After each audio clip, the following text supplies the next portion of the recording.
أشرقت نفسي بنور من فؤادي حينما رددت يا رب العباد، وانتشت روحي وصار الدمع يجري. الحمد لله نحمده ونستعينه ونستغفره ونؤمن به ونتوكل عليه، ونعوذ بالله من شرور أنفسنا ومن سيئات أعمالنا، من يهده الله فلا مضل له ومن يضلله فلا هادي له،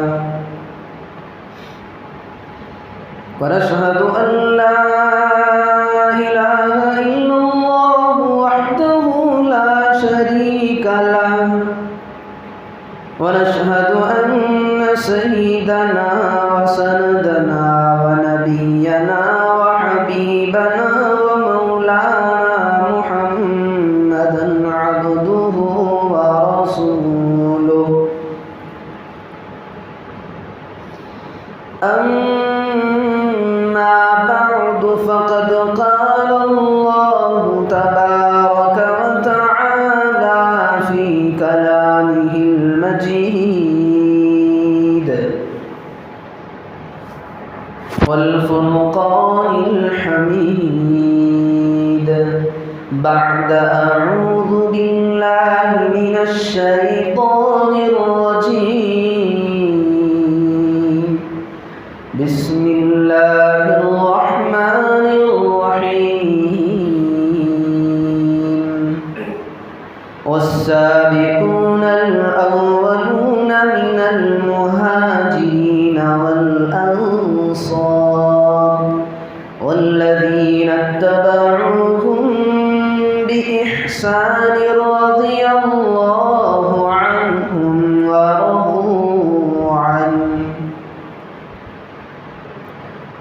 وقال تعالى في موضع آخر، هو الذي بعث في الأميين رسولا منهم يتلو عليهم آياته ويزكيهم ويعلمهم الكتاب والحكمة وإن كانوا من قبل لفي ضلال مبين، وآخرين منهم لما يلحقوا بهم وهو العزيز الحكيم. وقال النبي صلى الله عليه وسلم، خير القرون قرني ثم الذين يلونهم ثم الذين يلونهم، أو كما قال عليه الصلاة والتسليم۔ محترم دوستو، دینی بھائیوں اور اسلام کے غیور نوجوانوں، مہمانوں، اللہ تبارک و تعالیٰ نے ہمیں دنیا میں بھیجنے کے بعد یہ حکم فرمایا ہے کہ تمہیں اپنا راستہ تلاش کرنے کے لیے رہبر قرآن کو ماننا ہے، اپنی زندگی میں صحیح نہج پر چلنے کے لیے تمہیں رسول کے دامن کو تھامے رکھنا ہے۔ پھر رب ذوالجلال نے ہم مسلمانوں پر خصوصاً، ویسے تو اللہ کی نعمتیں ہر کافر پر بھی ہو رہی، عیسائی ہو، یہودی ہو، نصارہ ہو، بیک وقت سب پر اللہ تبارک و تعالیٰ اپنے اپنے انعامات کی بارش کر رہا ہے، لیکن بالخصوص ہم پر اللہ نے یہ احسان فرمایا کہ اللہ تبارک و تعالیٰ نے ہمیں قرآن کی دولت سے بھی نوازا ہے، ہمیں رسول کی رسالت کا بھی اللہ تبارک و تعالیٰ نے ہمیں رسول کی امتی ہونے کا شرف بھی عطا فرمایا ہے۔ اب چونکہ مسلمان ہیں تو اللہ تبارک و تعالیٰ نے قرآن کو چلایا، اپنے کلام کا نزول کیا، اپنے کلام کو نازل کرنے کے بعد اب زبان تو چونکہ عربی زبان کے اندر ہے، قرآن چونکہ عربی زبان کے اندر ہے، اس کا سمجھنا ہر ایک کو دشوار ہے، ہر آدمی اس کی صحیح سمجھ نہیں رکھ سکتا۔ ہاں اگر عرب کے لوگ ہوں تو اس قرآن کو سمجھ سکتے ہیں، تو اس کی بنا پر اللہ تبارک و تعالیٰ نے پھر امت کے اندر بہترین افراد کو پیدا کیا۔ پچھلے جمعے کے اندر آخر میں نے یہ بات کہی تھی کہ اگلے جمعے کے اندر انشاءاللہ امام ابو حنیفہ رحمۃ اللہ علیہ کی سیرت پر بیان ہوگا، تو اسی سلسلے میں آپ حضرات کے سامنے کچھ باتوں کو رکھنا ہے۔ امام اعظم رحمۃ اللہ علیہ جن کی ہم تقلید کرتے ہیں، جنہیں ہم فقیہ مانتے ہیں، جنہیں ہم محدث مانتے ہیں، جنہیں ہم اللہ کے رسول صلی اللہ علیہ وسلم کا برسر پیکار سنت پر عامل قرار دیتے ہیں، ہم ان کا اتباع کرتے ہیں۔ ہمیں مسلمانوں کو جن کی ہم تقلید کرتے ہیں، جن کو ہم مانتے ہیں، جن کو اپنا امام بناتے ہیں، ہمیں ان کے بارے میں علم ہونا چاہیے۔ اگر ہمیں کل کے دن اگر پوچھ لے کہ بھائی تم تو اندھی تقلید کر رہے ہو، تمہارے امام کے بارے میں کچھ معلوم نہیں ہے، تمہارے رہبر کے بارے میں کچھ علم نہیں ہے، تو ہم جواب کہاں سے دیں گے؟ صرف اتنا کہیں گے کہ ہم تو سنتی ہیں، ہم تو حنفی ہیں، لیکن حنفیت کیا چیز ہے ہمیں معلوم نہیں ہے، امام ابو حنیفہ کی سیرت ہمیں معلوم نہیں ہے، امام ابو حنیفہ کا درجہ ہمیں معلوم نہیں ہے، تو ہم کیسے کہہ سکتے ہیں کہ ہم حنفی ہیں؟ چونکہ مجھے امام اعظم رحمۃ اللہ علیہ کی سیرت پر روشنی ڈالنی ہے، تو باتوں کو کاٹے بغیر بالکل میں اپنے اصل بات کی طرف لوٹنا چاہتا ہوں۔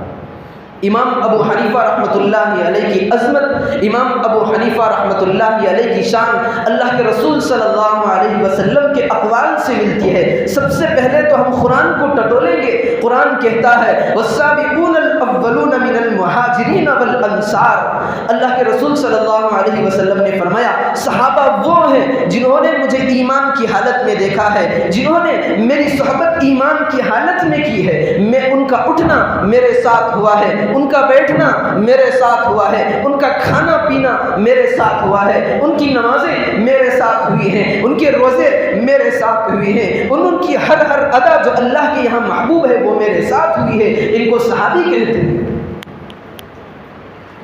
اللہ نے کہا ہے والسابقون الاولون من المہاجرین والانصار، یہ تو صحابہ کے بارے میں ہے۔ پھر اللہ تبارک و تعالیٰ نے آگے ایک جملے کا اضافہ کیا ہے، اللہ کہتا ہے والذین اتبعوہم بإحسان رضی اللہ عنہم ورضوا عنہ، اور جو صحابہ کے نقش قدم پر چلتے ہیں، جو صحابہ کا اتباع کرتے ہیں، جو صحابہ کی پیروی کرتے ہیں، یہ اچھائی کے طور پر جو صحابہ کی پیروی کرتے ہیں بھلائی کے کاموں کے اندر، یہ بھی صحابہ کے ماننے والے ہیں، تو اللہ کا اعلان ہے اللہ صحابہ سے بھی راضی ہے اور ان کے ماننے والوں سے بھی راضی ہے۔ اب سوال یہ ہے والسابقون الاولون من المہاجرین، تو اللہ تبارک و تعالیٰ نے صحابہ کے بارے میں کہا ہے، لیکن والذین اتبعوہم بإحسان رضی اللہ عنہم ورضوا عنہ کس کے بارے میں کہا ہے؟ تو مفسرین کرام نے لکھا ہے کہ یہ جو فضیلت ہے یہ امام اعظم ابو حنیفہ رحمۃ اللہ علیہ کے بارے میں ہے۔ میں آپ کو اور تھوڑا گہرائی کے اندر جا کر ذرا تفصیل سے آپ کو بات سمجھانا چاہتا ہوں۔ اللہ کے رسول صلی اللہ علیہ وسلم نے کہا ہے اگر کسی کا زمانہ بہترین ہے تو میرے زمانے سے بہتر کسی کا زمانہ نہیں ہوگا۔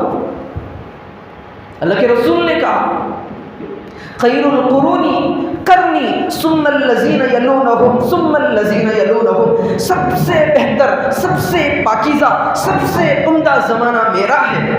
اللہ کے رسول صلی اللہ علیہ وسلم نے 3 زمانوں کی حد بندی قائم کی ہے، 3 زمانوں کے بارے میں بہترین کا لفظ استعمال کیا ہے۔ سب سے پہلا زمانہ میرا ہے، محمد الرسول اللہ کا زمانہ ہے۔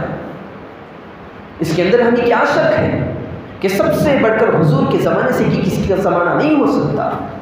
اللہ کے رسول صلی اللہ علیہ وسلم نے فرمایا میرا زمانہ سب سے بہتر ہے۔ اگر میں دنیا سے پردہ کر کے چلا جاؤں، اپنے رب سے ملاقات کے لیے چلا جاؤں، میں ہمیشہ ہمیشہ کے لیے دنیا کی آسائش کو چھوڑ کر اللہ کے قرب کی طرف لوٹ کر چلے جاؤں، اب زمانہ باقی رہتا ہے میرے صحابہ کا۔ تو اللہ کے رسول صلی اللہ علیہ وسلم نے فرمایا خیر القرون قرنی ثم الذین یلونہم، میرے جانے کے بعد جو میرے صحابہ کا دور ہے وہ سب سے عمدہ زمانوں کے اندر سب سے بھاری زمانہ ہے۔ پھر اللہ کے رسول صلی اللہ علیہ وسلم نے آگے اور جملہ ارشاد فرمایا جب دنیا کے اندر صحابہ کا وجود رہے گا، خیر پر وہ عمل کرتے رہیں گے، ہر ایک کو امر بالمعروف کا حکم دیتے رہیں گے، نہیں عن المنکر سے روکتے رہیں گے، اللہ کے پیغام کو دنیا کے اندر عام کرتے رہیں گے، میری سنت کو زندگیوں کے اندر چلاتے رہیں گے، اس کا پیغام دنیا کے کونوں کونوں تک پہنچانے کے اندر لگے رہیں گے۔ لیکن جب ان کی بھی باری آئے گی، ایک ایک کر کے دنیا کے اندر سے ختم ہوتے چلے جائیں گے، لیکن اس کے بعد ایک دور وہ آئے گا جس نے میرے صحابہ کو دیکھا ہوگا،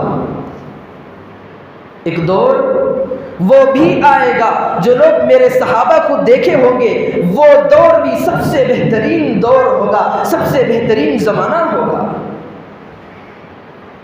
گویا کہ اللہ کے رسول صلی اللہ علیہ وسلم کی پیشن گوئی کے مطابق سب سے بہتر زمانہ اللہ کے رسول کا تھا۔ اللہ کے رسول دنیا سے جانے کے بعد سب سے بہترین زمانہ صحابہ کا رہا، صحابہ کے دنیا سے ختم ہونے کے بعد سب سے بہترین زمانہ تابعین کا تھا۔ جب زمانہ تابعین کا آتا ہے تو اب ادھر سے ہمارا امام ابو حنیفہ رحمۃ اللہ علیہ کی سیرت کو اٹھا کر دیکھیں۔ امام اعظم ابو حنیفہ رحمۃ اللہ علیہ نے صحابہ کے زمانے کو پایا ہے، صحابہ سے حدیثوں کو سنا ہے، ان کی حدیثیں لے کر امت تک پہنچایا ہے۔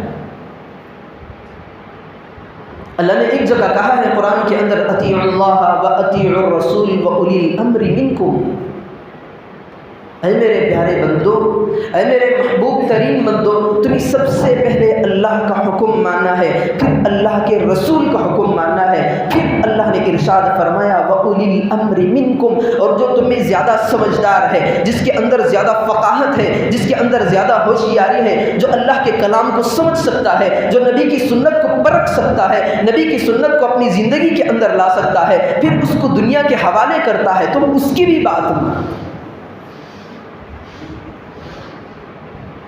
تو الغرض جن آیتوں کو میں نے آپ حضرات کے سامنے بیان کیا ہے، اس کے اندر مفسرین میں سے بعضوں نے کہا ہے کہ یہ پیغام جو اللہ رب ذوالجلال نے اس امت کے حق میں دیا ہے، بشارتیں جو اس امت کے حق میں دی ہے، وہ امام اعظم ابو حنیفہ رحمۃ اللہ علیہ کے بارے میں۔ تو میں یہ بتا رہا تھا کہ اللہ کے رسول صلی اللہ علیہ وسلم نے 3 زمانوں کی تحدید کی، ایک تو اللہ کے نبی کا زمانہ، پھر صحابہ کا زمانہ، پھر تابعین کا زمانہ۔ اللہ کے نبی دنیا سے چلے گئے، پھر حضرت ابو بکر رضی اللہ عنہ کا دور آیا، عمر فاروق رضی اللہ عنہ کا دور آیا، عثمان غنی رضی اللہ عنہ کا دور آیا، حضرت علی کرم اللہ وجہہ کا دور آیا۔ جب باری حضرت علی رضی اللہ عنہ کی آتی ہے، اب خلافت کا منصب سنبھالنا پڑتا ہے، خلافت کے منصب کے بوجھ کو برداشت کرنا پڑتا ہے۔ ایک تو ابو بکر دنیا سے چلے گئے، عمر کی باری آئی دنیا سے چلے گئے، حضرت عثمان کی باری آئی تو وہ بھی چلے گئے، اب حضرت علی رضی اللہ عنہ۔ حضرت عثمان کے دور تک جو مسلمانوں کا دارالخلافت رہا وہ تو مدینہ رہا۔ جب بلوائیوں نے دشمن کی غرض سے حضرت عثمان رضی اللہ عنہ پر حملہ کیا، جھڑائی اور فسادات شروع کر دیے، پھر آخر میں حضرت عثمان رضی اللہ عنہ کو بھی شہید کر دیا، تو حضرت علی رضی اللہ عنہ نے سمجھا کہ یہ مکہ، یہ مدینے کی سرزمین پاک ہے، اس پاک زمین پر نہ جھگڑا ہوگا، نہ فساد ہوگا اور نہ قاتلانہ حملے ہوں گے، اب یہاں پر دارالحکومت جو قائم ہے اب اس کو کسی اور جگہ منتقل کرنا پڑے گا۔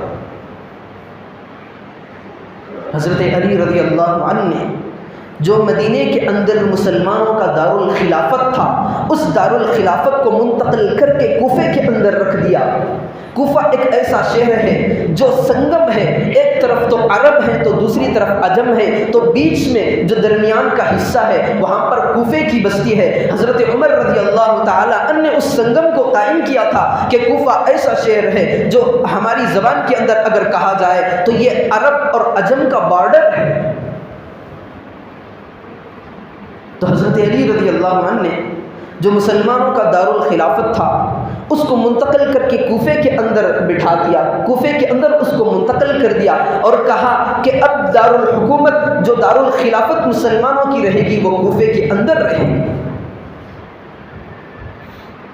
تو حضرت علی رضی اللہ عنہ نے جو فیصلہ کیا ہے 100% بہترین فیصلہ کیا تھا، 62% عمدہ اور اچھی رائے حضرت علی رضی اللہ عنہ کی تھی، یہ کہ انہوں نے اپنا دارالخلافت منتقل کر کے کوفے کے اندر لگا دیا۔ اب کوفے کے اندر دین کو پھیلانا شروع کر دیا، اسلام کے پرچم کو بلند کرنا شروع کیا اور حدیث کا درس دیا کرتے، رسول کی سنتوں کو عام کیا کرتے۔ جیسے جیسے حضرت علی رضی اللہ عنہ دن بدن بڑھتے گئے، ان کے شاگردوں کی تعداد کے اندر اضافہ ہوتا گیا۔ حضرت علی کے شاگرد پیدا ہونے لگے، بہت سارے شاگرد پیدا ہو گئے۔ ایک وقت آیا حضرت علی دنیا سے جانے لگے،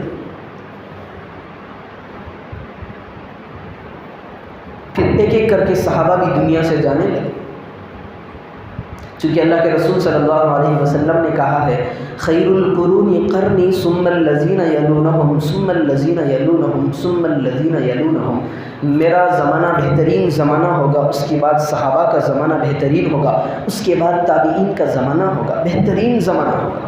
اب ہمیں یہ دیکھنا ہے جو اللہ کے رسول صلی اللہ علیہ وسلم نے کہا ہے کہ بہترین زمانہ، اللہ کے رسول کا ارشاد کا جو لفظ ہے، اللہ کے رسول نے یہ لفظ استعمال کیا ہے خیر القرون قرنی، عربی کے اندر جو لفظ قرن ہے اس عربی کے اندر ہے، اگر اردو کے اندر اس کا ترجمہ دیکھا جائے تو اس کے ٹھیک 100 سال مکمل ہو جاتے ہیں۔ تو اللہ کے رسول صلی اللہ علیہ وسلم کی جو دنیا سے وصال ہوا، دنیا سے پردہ فرما گئے، اللہ کے رسول صلی اللہ علیہ وسلم 10 ہجری کے بعد اللہ کے رسول دنیا سے چلے گئے۔ اب قرن کا جو لفظ ہے 100 سال تک مکمل ہوتا ہے، تو اگر صحابہ کی زندگی کو دیکھی جائے، صحابہ کی زندگی کے اندر تلاش کیا جائے، صحابہ کی آخری عمروں کو اگر ٹٹولا جائے تو 110 ہجری تک صحابہ کا دور تھا، مکمل ایک قرن 100 سال مکمل صحابہ کا دور تھا۔ اس کے بعد تابعین کا دور آیا ہے۔ تو میں امام ابو حنیفہ رحمۃ اللہ علیہ کی تاریخ کو صحابہ کی تاریخ سے ملانا چاہتا ہوں۔ تو میں واقعہ یہ بتا رہا تھا کہ حضرت علی کرم اللہ وجہہ نے جیسے درس دینا شروع کیا، دین کی تعلیم کو بلند کرتے رہے، تو ان کے شاگرد بھی پیدا ہوتے رہے۔ چونکہ ہم دیکھتے ہیں کہ کسی نہ کسی درسگاہ کے اندر اگر کوئی استاذ علم دین دے رہا ہوتا ہے، بچوں کو سبق دے رہا ہوتا ہے، تو ان بچوں کے اندر سب سے زیادہ ایک بچہ ممتاز رہتا ہے، اعلیٰ نمبر سے کامیاب ہوتا ہے، استاذ کے زیادہ تر قریب رہتا ہے۔ تو حضرت علی کرم اللہ وجہہ کے ساتھ بھی ایسا ہوا۔ ایک شاگرد ان کا ساتھ میں تھا جس کا نام کتابوں کے اندر زوتی لکھا ہے۔ ہر دن وہ حضرت علی رضی اللہ عنہ کے جو شاگرد تھے وہ حلوائی بنا کر، جو ایک حلوے کی مٹھائی ہوتی ہے، روزانہ لے کر حضرت علی رضی اللہ عنہ کی خدمت میں پیش کر دیا کرتے۔ حضرت علی رضی اللہ عنہ اگر اس کو کھا لیتے تو وہ صاحب جو جن کا نام زوتی ہے، حضرت علی رضی اللہ عنہ کے شاگرد ہیں، یہ انتہائی خوشی اور مسرت کا اظہار کرتے کہ حضرت میرا حقیر سا تحفہ روزانہ قبول فرما رہے۔ ایک مرتبہ ایسا ہوا کہ جو صاحب وہ حلوہ اور مٹھائی بنا کر روزانہ لا کر حضرت علی کے سامنے رکھا کرتے، ایک مرتبہ ایک عمدہ قسم کی مٹھائی اور حلوہ لے کر حضرت علی رضی اللہ عنہ کے سامنے پیش کیا، ہاتھ میں ان کے بچہ تھا۔ انہوں نے حضرت علی سے کہا حضرت مٹھائی تو میں آپ کے حضور میں روزانہ پیش کرتا ہوں، لیکن بچے کو پہلی مرتبہ لے کر آیا ہوں، یہ بچہ میرا ہے، میری اور میری بیوی کی چاہت ہے کہ اس بچے کے اندر، اس بچے کی مٹھائی میں اس بچے کو سب سے پہلے آپ گھٹی چٹائیں۔ میں نے اور میری بیگم نے، میری بیوی نے یہ تہیہ کر لیا ہے، یہ فیصلہ کر لیا ہے کہ میرے بچے کے منہ میں حلوہ ہو یا شہد ہو، سب سے پہلے آپ اس کے منہ کے اندر ڈال کر اسے چٹائیں گے۔ سب سے پہلی جو خوراک کی میرے بیٹے کے پیٹ کے اندر جائے گی وہ آپ کے ہاتھ سے جائے گی۔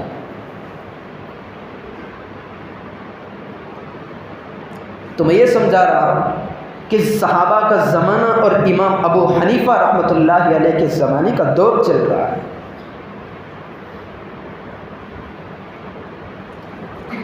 تو حضرت علی رضی اللہ تعالیٰ نے کتابوں کے اندر یہ لکھا ہے کہ اپنی زبان سے اس بچے کی زبان کے اندر اس حلوے کو لے کر اللہ کے رسول صلی اللہ علیہ وسلم کے داماد حضرت علی رضی اللہ عنہ نے اس کے اندر، بچے کے اندر مٹھائی کو ڈالا۔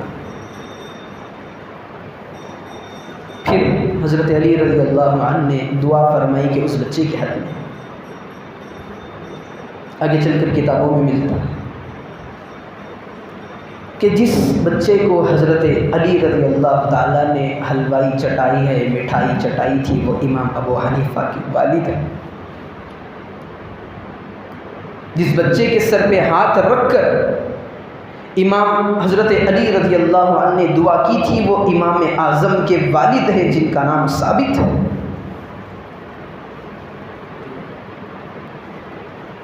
چونکہ یہ ان کی عمر بڑھتی گئی، حضرت علی رضی اللہ تعالیٰ عنہ کے آخری زمانہ ہوا، جب حضرت علی رضی اللہ عنہ دنیا سے جانے کا وقت آیا تو تقریباً ان کی جو عمر تھی تقریباً 15 سال کے لگ بھگ تھی۔ چونکہ عمر جیسا ہی بڑھنا شروع ہو جاتی ہے تو والدین کے سر پہ بوجھ بننا شروع ہو جاتا ہے۔ والدین اب اس فکر میں رہتے ہیں کہ میرا بیٹا جوان ہو گیا ہے، جوانی کی دہلیز پر قدم رکھ چکا ہے، اب اس کا بیاہ کرانا اب مجھے ضروری سمجھ میں آ رہا ہے۔ تو ان کے والد نے بھی، زوتی نے اپنے بیٹے جو ثابت ہیں ان کا نکاح کرا دیا 15 سال کے بعد۔ زمانہ تو حضرت علی کا چل رہا ہے، یہاں پر جو ثابت کی جو شادی ہو رہی ہے وہ حضرت علی رضی اللہ تعالیٰ عنہ کے وفات کے بعد ہو رہی ہے، چونکہ ابھی بھی صحابہ دنیا کے اندر موجود ہیں۔ پھر جو ان کی شادی ہونے کے بعد جو سب سے پہلی اولاد ہوتی ہے وہ امام اعظم ہوتا ہے۔ جب امام اعظم رحمۃ اللہ علیہ پل پوس کر بڑے ہوتے ہیں تو امام اعظم رحمۃ اللہ علیہ نے 80 صحابہ کے زمانے کو پایا۔ 8 صحابہ سے انہوں نے بالمشافہہ حدیث کو سنا ہے۔ خود امام اعظم رحمۃ اللہ علیہ کہتے ہیں کہ کوفے کے اندر ایک مرتبہ کوہرام مچ گیا کہ انس بن مالک آ رہے ہیں، انس بن مالک رضی اللہ عنہ تشریف لا رہے ہیں، میں اپنے ابو کے ساتھ تھا، ایک مجمع تھا، ہجوم تھا، صحابی کو دیکھنے کے لیے تابعین اکٹھے ہو گئے ہیں، لوگوں کے اندر مجمع بڑھتا جا رہا ہے، کیونکہ وہاں تو جو سامنے کھڑا ہے وہ صحابی رسول ہے، وہ تو انس بن مالک ہے جس نے کئی سال تک اللہ کے رسول صلی اللہ علیہ وسلم کی خدمت کی ہے، ایسے صحابی کو ہم دیکھنا چاہتے ہیں۔ الغرض حضرت امام اعظم رحمۃ اللہ علیہ خود کہتے ہیں سمعتہ ورأیتہ انس بن مالک، میں نے انس بن مالک کی زیارت بھی کی ہے، میں نے انس بن مالک سے سنا بھی ہے، وہ حدیث کو بیان کر رہے تھے۔ حدیث بھی کیا ہے، خود حضرت امام اعظم رحمۃ اللہ علیہ فرماتے ہیں، وہ بیان فرما رہے تھے، قال رسول اللہ صلی اللہ علیہ وسلم لو توکلتم علی اللہ حق توکلہ لرزقتم کما یرزق الطیر۔ حضرت انس بن مالک رضی اللہ عنہ لوگوں کو یہ حدیث بیان فرما رہے تھے کہ اللہ کے رسول کی بات سنا رہے تھے۔ حضرت انس بن مالک کہہ رہے تھے کہ میرے آقا محمد رسول اللہ صلی اللہ علیہ وسلم نے فرمایا ہے اگر تم اللہ پر ایسا توکل کرو جس طرح توکل کرنے کا حق ہے تو تم پر اللہ تبارک و تعالیٰ ایسے طرح سے روزی دے گا جس طرح پرندوں کو روزی دیا جاتا ہے۔ پرندہ صبح میں اڑتا پھرتا اپنے باغیچوں کے اندر گھوم کر پھرتا رہتا ہے، پھر جب شام ہوتی ہے تو اطمینان سے خوب سیراب ہو کر اپنے گھونسلے کی طرف لوٹتا ہے، جاتا تو خالی ہاتھ ہے لیکن جب واپس لوٹنے کی باری آتی ہے تو سیراب ہو کر آتا ہے۔ تو حضرت انس بن مالک رضی اللہ عنہ یہ حدیث سنا رہے تھے کہ اگر تم بھی اللہ پر اسی طرح توکل کرو جس طرح پر توکل کرنے کا حق ہے تو خدا کی قسم تم کو بھی پرندوں کی طرح روزی دی جائے۔ ایک صحابی نہیں تھے، حضرت انس رضی اللہ عنہ نہیں تھے، جب امام اعظم رحمۃ اللہ علیہ کی باری آتی ہے، جوانی کے طور پر وہ پروان چڑھنے لگتے ہیں تو آخری صحابہ کا دور چل رہا ہوتا ہے۔ اگر کوفے کے اندر دیکھا جائے تو عبداللہ ابن ابی اوفا، یہ مکے کے کوفے کے اندر رہنے والے عبداللہ ابن ابی اوفا رضی اللہ عنہ صحابہ میں سے سب سے آخری صحابہ ہیں جو کوفے کے رہنے والے ہیں۔ بصرہ کے اندر اگر دیکھا جائے تو انس بن مالک رضی اللہ عنہ ہے جو پیغمبر رسول کے آخری صحابی ہے۔ مکے کے اندر اگر دیکھا جائے تو عبداللہ ابن واسلہ ہے جو مکے کے اندر رہنے والے صحابی رسول آخری ہے۔ اگر مدینے کے اندر دیکھا جائے تو حضرت سہیل بن عدی رضی اللہ عنہ آخری صحابی ہیں۔ اگر دمشق کے اندر دیکھا جائے سدی بن عجمان یہ آخری صحابی رسول ہیں۔ اس وقت حضرت امام ابو حنیفہ رحمۃ اللہ علیہ پروان چڑھ رہے ہوتے ہیں۔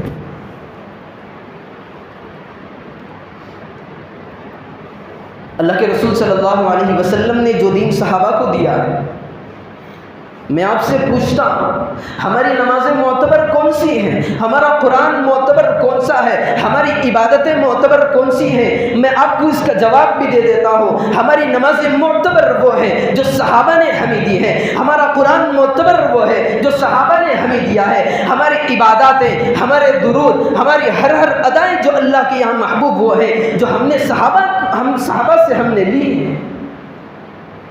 اللہ کے رسول نے اپنی ہر چیز کو صحابہ کے حوالے کیا ہے۔ صحابہ نے کس کے حوالے کیا؟ صحابہ نے ان چیزوں کو امام اعظم ابو حنیفہ کے حوالے کیا۔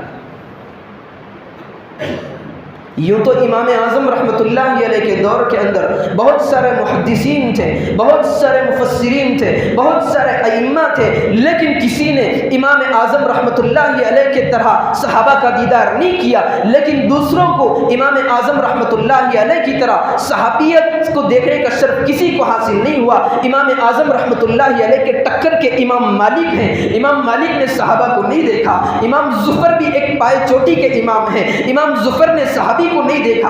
امام شافعی بھی ہے، وہ بھی صحابی کو نہیں دیکھا۔ امام احمد بن حنبل بھی ہے، انہوں نے بھی صحابی کو نہیں دیکھا۔ امام نافع بھی ہے، انہوں نے بھی صحابی کو نہیں دیکھا۔ یہ شرط ہمارے امام کے حق کے اندر آیا ہے کہ امام اعظم رحمۃ اللہ علیہ نے 80 صحابہ کا دور کو حاصل کیا ہے، پھر 22 صحابہ کو بالمشافہہ دیکھا ہے، پھر 8 صحابہ سے انہوں نے حدیثوں کو سنا ہے۔ آج بات کے اندر جو ہمیں فقہ کی ضرورت پڑتی ہے، اگر وہ امام اعظم نہ ہوتا تو ہم فقہ کی دنیا کے اندر دلدل کے اندر پھنس چکے ہوتے۔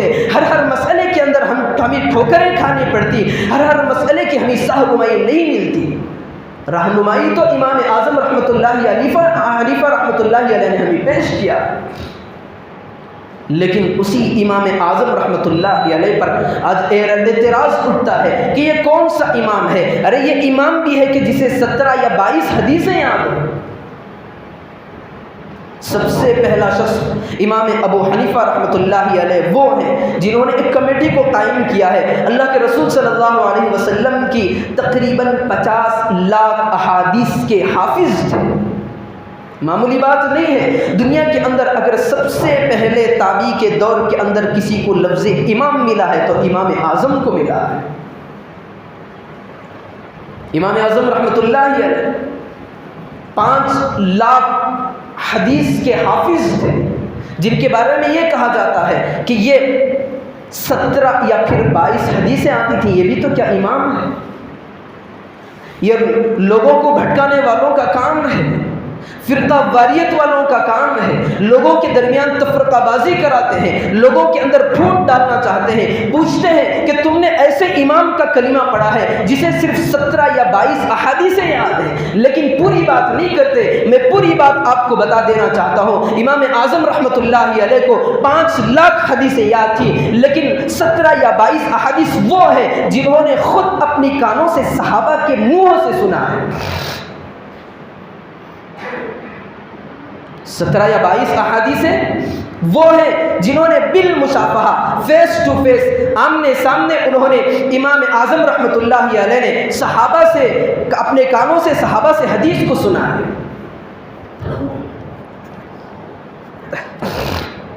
لیکن آج کے دور کے لوگ جو امام اعظم رحمۃ اللہ علیہ سے بغض رکھتے ہیں، وہ کہتے ہیں کہ حنفیت کا سب سے بڑا امام صرف 17 یا 22 احادیث ہی کو جانتا ہے، پوری بات بتاتے نہیں ہیں۔ ایک مثال سے میں آپ کو اس بات کا خلاصہ بیان کر دینا چاہتا ہوں۔ ایک مثال کے ذریعے سے میں اگر بڑی کپڑے کی دکان کھولنا شروع کروں، ایک میری بہت بڑی دکان ہے، میں لوگوں سے یہ کہتا پھروں کہ مجھے میرے والد نے 1000 روپے دیے ہیں جس سے میں نے کپڑا لا کر اپنے دکان کے اندر میں نے ڈالا ہے، تو لوگ کہتے ہیں کہ بھائی اتنا بڑا دکان ہے، اس کے اندر انہوں نے صرف 1000 روپے کا کپڑا ڈالا ہے۔ میں نے یہ کہا ہے کہ میرے والد کا مال صرف 1000 ہے، باقی ساری دکان کا جتنا کپڑا ہے وہ میرا ہے۔ تو اسی طرح امام اعظم رحمۃ اللہ علیہ نے جتنی احادیث ان تک پہنچی ہے، احادیث کو 5 لاکھ احادیثوں کو انہوں نے یاد کیا ہے، لیکن براہ راست جو صحابہ سے انہوں نے سنا ہے یہ تقریباً 22 احادیث ہیں۔ پھر اعتراض امام اعظم ابو حنیفہ رحمۃ اللہ علیہ پہ یہ کیا جاتا ہے کہ اتنے احادیث، 5 لاکھ احادیث کو جاننے کے باوجود بھی فقہ کے اندر ہو، کسی بھی معاملے کے اندر ہو، ان کی احادیث وہ کیوں بیان نہیں کرتے؟ میں آپ کو یہ بھی بات بتا دینا چاہتا ہوں، صحابہ میں سب سے افضل صحابی رسول حضرت رسول خدا صلی اللہ علیہ وسلم کے بعد جس ہستی کا درجہ ہے وہ میں اور آپ امیر المؤمنین خلیفۃ المسلمین سب سے پہلا خلیفہ حضرت ابو بکر کو مانتے ہیں۔ یہ ابو بکر وہ ہیں جو چل رہے ہیں، اللہ کے رسول پیچھے پیچھے، ابو بکر بھی دوڑ رہے ہیں۔ ابو بکر کا معنی ہی ہے سب سے سبقت لے جانے والا، دنیا کے اندر بھی وہ سب سے پہلے رہے، لیکن آخرت کے اندر، جنت کے اندر بھی جب اللہ کے رسول صلی اللہ علیہ وسلم جنت کے اندر جا رہے ہوں گے پیچھے ابو بکر رہیں گے، کیونکہ یہ وہی صحابی ہے جو سب سے پہلے رہنے والا ہے دنیا کے اندر۔ اگر اللہ کے نبی ہجرت کی رات میں نکلنے والے ہیں تو حضرت ابو بکر ساتھ چلنے والے ہیں، اگر اللہ کے نبی کسی کو اپنا مشورہ سنانے والے ہیں تو حضرت ابو بکر کو مشورہ سنانے والے تھے، اگر اللہ کے نبی صلی اللہ علیہ وسلم کے بوجھ کو اگر کسی نے اپنے کاندھوں پر اٹھایا ہے تو وہ ابو بکر۔ نبی کی ہر بات کو سب سے زیادہ باریکی سے جاننے والا ابو بکر ہے، نبی کی ہر بات کو اپنی زندگی کے اندر اتارنے والا ابو بکر ہے۔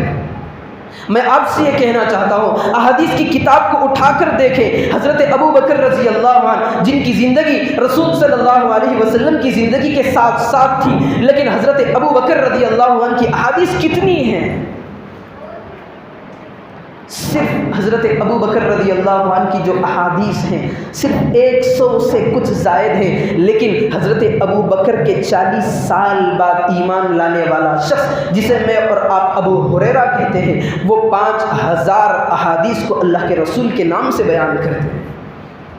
حضرت ابو ہریرہ کہتے ہیں اللہ کے رسول نے مجھے یہ بات بیان کی ہے، اللہ کے رسول نے یہ حدیث بیان کی ہے، اللہ کے رسول نے یہ حدیث بیان کی ہے۔ تقریباً 5-6 ہزار احادیث اللہ کے رسول سے ڈائریکٹ اللہ کے رسول کے نام سے احادیث کو 6000 احادیث بیان کرتے ہیں۔ مجھے آپ بتائیں، ایک طرف حضرت ابو بکر ہیں، دوسری طرف حضرت ابو بکر کے بعد 40 سال بعد ایمان لانے والا شخص 5-6 ہزار احادیث کو رسول اللہ کے نام سے بیان کرتا ہے۔ ایک طرف سب سے پہلا خلیفۃ المسلمین جو حضرت ابو بکر ہے وہ 100 سے کچھ زائد اللہ کے رسول صلی اللہ علیہ وسلم کی حدیث کو بیان کرتا ہے۔ کیوں بیان کرتے ہیں؟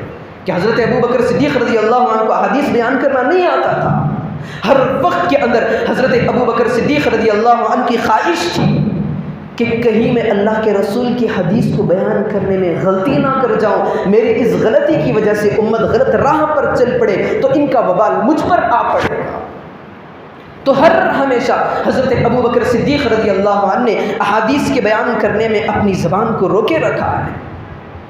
ٹھیک اسی طرح امام اعظم رحمۃ اللہ علیہ شیخ الحدیث ہونے کے باوجود 5 لاکھ احادیث یاد کرنے کے باوجود فقہ کے اندر اگر اٹھا کر ٹٹولے ان کی احادیث تھوڑی تھوڑی ملتی ہیں، زیادہ احادیث بیان نہیں کرتے۔ انہیں بھی یہ اندیشہ تھا کہ میں بہت بڑا امام ہوں، میرے کہنے کے مطابق اس امت پر عمل پیرا ہوتا ہے، اگر میرے حدیث سے نہ جانے کی وجہ سے میں ایک حدیث رسول کی بات کو لے کر میری بھول کی وجہ سے یا کسی وجہ سے ایک جملہ میں اس امت کے حوالے کر دیتا ہوں، وہ امت اس راہ پر چل پڑتی ہے، اگر وہ بات میری جھوٹی ہو تو اس امت کا وبال مجھ پر پڑے گا۔ ایسا متقیوں کا متقی ہمارا امام ہے۔ بھڑکانے والے یہ بھی کہتے ہیں، ہم سے پوچھنا چاہتے ہیں تم نے کلمہ محمد کا پڑھا ہے یا تم نے کلمہ امام ابو حنیفہ کا پڑھا ہے؟ اگر نارمل آدمی ہو تو سوچتا ہے کہ بھائی بات تو صحیح ہے، ہم نے کلمہ پڑھنا ہے محمد الرسول اللہ کا، لیکن ہم نے تو امام ابو حنیفہ کا کلمہ نہیں پڑھا ہے، پھر ہم امام ابو حنیفہ کو مانتے کیوں؟ لوگوں کو جو بھڑکانے والے ہیں، لوگوں کے درمیان تفرقہ ڈالنے والے ہیں، جو لوگوں کو گمراہ کرنے والے ہیں، وہ یہی کہتے ہیں کہ ارے تم نے تو محمد کا کلمہ پڑھا ہے، تم امام ابو حنیفہ کی باتیں مانتے کیوں؟ تو میں آپ سے 2 باتیں کہنا چاہتا ہوں، ایک ہماری منزل ہے، ایک ہمارا راستہ ہے۔ ایک ہماری منزل ہے، ایک ہمارا راستہ ہے۔ ہم کہتے ہیں ہماری منزل تو محمد الرسول اللہ ہے، لیکن راستہ امام ابو حنیفہ کا ہے۔ ہم نے امام ابو حنیفہ کو اس لیے چنا ہے، ارے ویسے تو فقاہت کے اندر بہت بڑے علماء بھی ہمارے سامنے موجود تھے، لیکن ہم نے امام ابو حنیفہ کو اس لیے سنا ہے کہ انہوں نے صحابی رسول سے بالواسطہ احادیث کو بالواسطہ اپنے کانوں سے سنا ہے۔ دوسرا کوئی امام ایسا نہیں ہے۔ امام شافعی ہیں، انہوں نے حدیث کو صحابہ سے نہیں سنا ہے۔ امام مالک ہے، انہوں نے حدیث کو صحابہ سے نہیں سنا ہے، لیکن صرف امام اعظم ہمارے ایک امام ایسے ہیں جنہوں نے احادیث کو صحابہ سے ڈائریکٹ اپنے کانوں سے سنا ہے۔ جو صحابہ رسول کے دین کو صحابہ تک پہنچائے اور وہ صحابہ اس دین کو اپنی امت تک پہنچانے کے لیے امام اعظم کا انتخاب کرے تو وہ آدمی غلطی کیسے کر سکتا ہے؟ ایک چھوٹی سی امام اعظم رحمۃ اللہ علیہ کی فقاہت، ان کے جو سمجھداری ہے مسئلے کے اندر، ان کی گہرائی اور گہرائی ہے، اس کو بتا کر اپنی بات ختم کر دیتا ہوں۔